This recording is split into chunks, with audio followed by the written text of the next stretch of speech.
السلام علیکم، آپ دیکھ رہے ہیں کے نیوز ایچ ڈی۔ میں ہوں حارث علی شاہ گیلانی۔ چلتے ہیں آج کی اہم خبروں کی طرف۔ آپ دیکھ رہے ہیں کے نیوز چینل انٹرنیشنل۔ رخ کریں گے ساہیوال کا، جہاں سے رپورٹ کر رہے ہیں ہمارے نمائندے علی رضا۔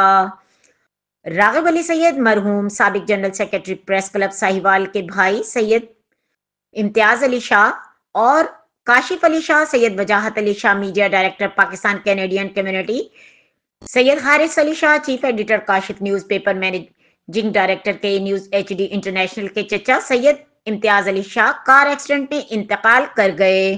انا للہ و انا الیہ راجعون۔ تفصیلات کے مطابق راغب علی سید مرحوم سابق general secretary press club Sahiwal کے بھائی سید امتیاز علی شاہ فیصل آباد سے واپسی پر گڑھ فتح شاہ بائی پاس پر کار حادثے میں موقع پر انتقال کر گئے۔